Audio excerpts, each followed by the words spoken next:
What's up, guys? Thanks for tuning in to another episode of Urge Gaming. So, you guys looking to make some gold?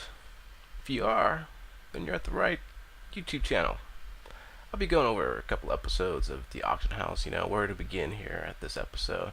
I just wanted to take it slow. I can talk for hours about this here Diablo 3 auction house. This is basically now what the game is revolving around. If people want and do progress into Inferno Act 3, Act 4.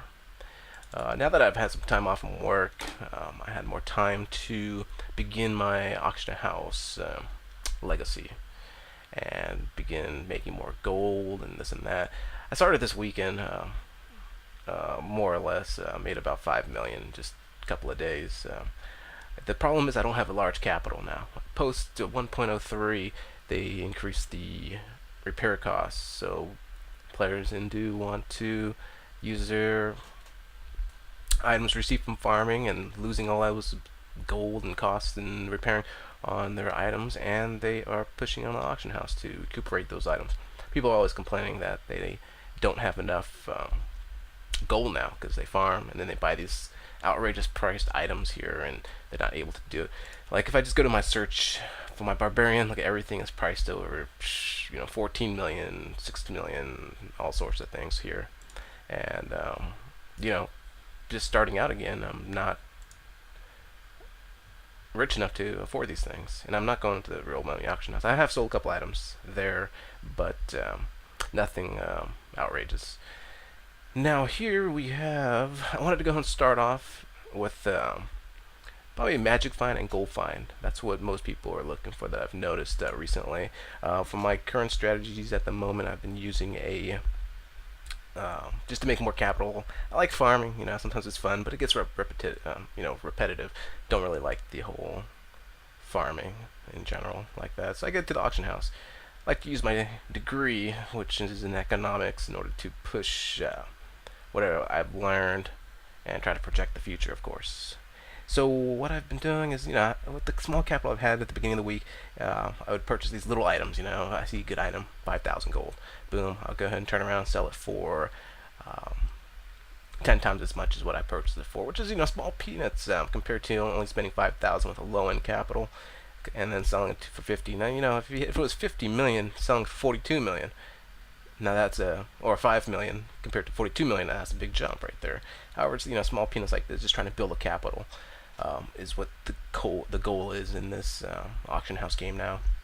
There's some other items here. Let's take a look here. I have here this, what's sold for a lot here this week. I have this biting rosary. It didn't sell earlier. I put it for about, I think, 3.5 million, so people did see it for that price up there. But the problem with biting rosary is that I purchased it for only 800,000, then turned around and sold it for 1,400 or for 1.4 million. The biting rosary, I believe it's right over here. I bought it with the bid, which I sniped. I don't really like sniping, but in that case, I thought I should.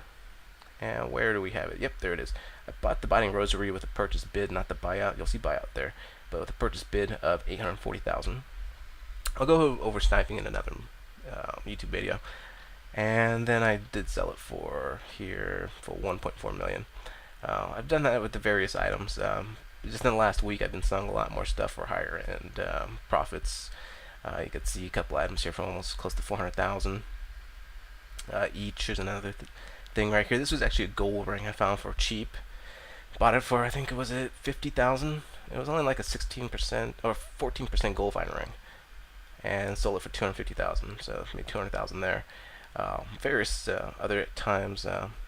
Usually on the weekends, a lot more people are playing the game. They do purchase out a lot more during the weekend. I think I had this big selling frenzy here last weekend before the prices inflated a lot more.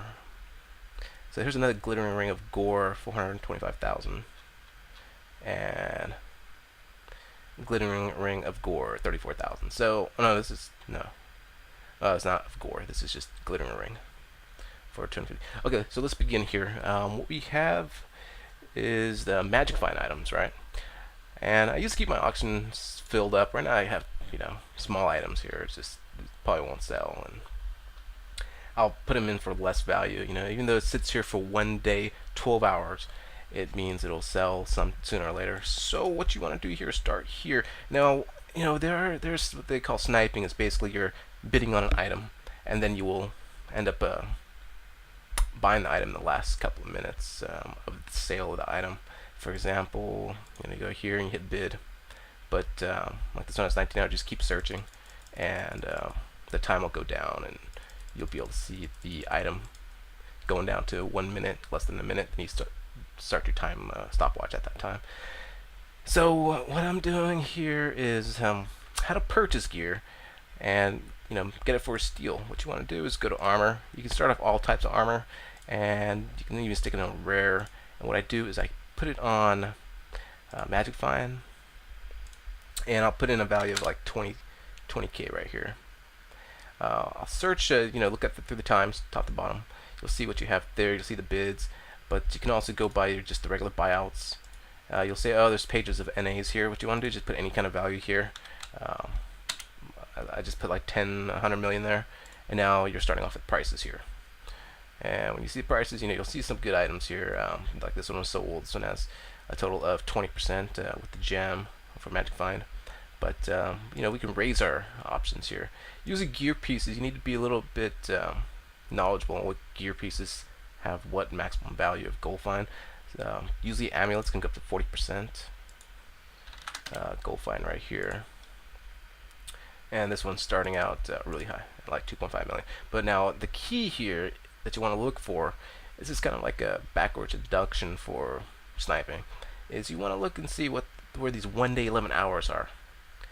And these 1 day 11 hours should be held somewhere around here, that they've been put in right then and there. If you see something say 1 day 12 hours, you want to be the first one to look at it. And if you're the first one to look at it, that means a lot of people haven't seen it, and they're not going to buy it out as soon as possible. A lot of people who put the 1 day 12 hours that you see here could have made a mistake. Maybe they are knowledgeable, you don't know. That's why you can't see their names, and it's very anonymous on this here auction house. So here you'll see 1 day 11 hours for 40% magic find item. 129 dexterity will go to the one on top of that. That's more of a strength item for probably like a barbarian. This one right here will probably be used by a monk or a demon hunter. You want to be knowledgeable what the classes use for their, what stats are big up there, what are the heavy hitters using, what are the people who are farming Act 3 using. You want to go ahead and check out, like, you can check out twitch.tv, check out people's streams, people's blogs. I would say go ahead and go to Twitch TV and view a couple of the people's bills over there and see what they're using. That means a lot of other people are watching them. Tens of thousands of people watching Twitch TV, finding out what other people are doing in order to find what is out there and what is winning on the game.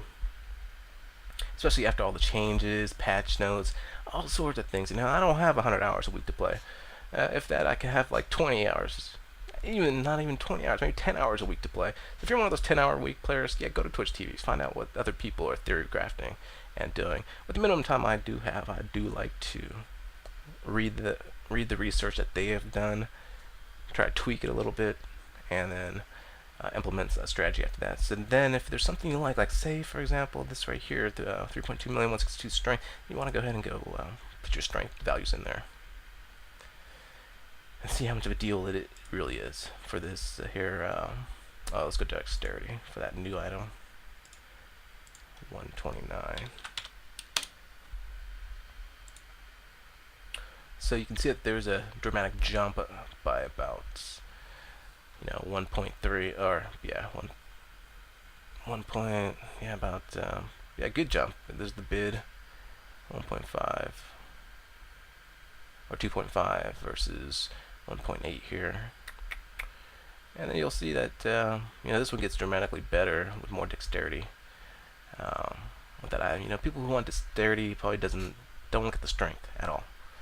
So for that little extra boost of dexterity, do you really want to pay that much?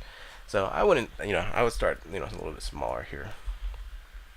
A lot of other people too, they're going for magic find, gold find items as well.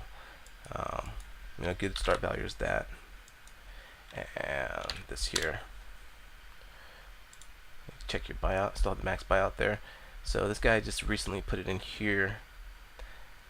So if you're into this, this one has attack speed, magic fine, gold fine versus that. Yeah, about the same, similar. Though, currently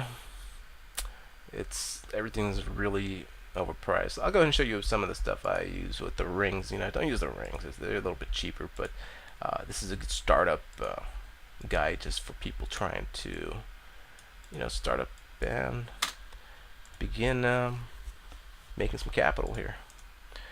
So you can see here, glittering ring, 16% gold fine right here. It's going on for 268. I did sell, like you just saw, my glittering ring. It sold for 220,000, somewhere around there. Plus, you want to also check your vendors too. So, some of these people, like this guy, I think it's all from the same person, and that means you can buy out these off vendors. So keep your eyes peeled for the vendors selling rings. And that's selling for watch this go down to 14%, and it's such a dramatic drop in price. But people still want that extra 2% on the gear for their mercenaries or for themselves. So you can also search in through those type of vendors too. What do we got here? Alright, so something else I sniped gave me a good payout right there for 225,000. So say for example, when you want to sell something like, let's see here, what do I have here? No, I think I sold most of my good items that I purchased. A lot of stuff are just sitting on because I think it's going to get better next week. Some of the items I did buy a week ago. Well, not really a week ago, but I bought it on a Tuesday, this week on a Tuesday, and then I have turned around and sold it during the weekend, which sells for a lot more. So say, for example, you want to sell this right here. You look at the items, you're like, oh, I don't know what's good on this. Okay, we have the vitality, the resistance, and the crit.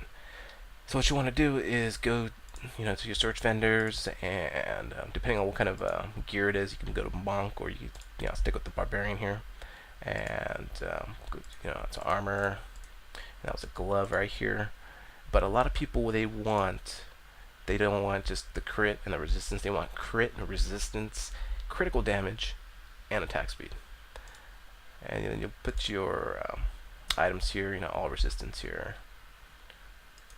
And you just have to know what the biggest items are. People are going to be like, okay, I'll put in strength, I'll put in the resistance, I'll put the armor. No, you have to put the crit. A lot of people are looking for crit items, the resistance, and, well, maybe they call this a trifecta right here. When you have attack speed, crit hit, crit damage.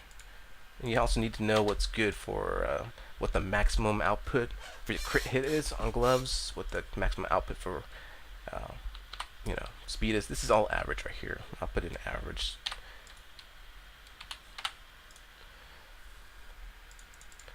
This is for magic. Gotta put this back on rare. And as you can see, boom, you got 15 million right here.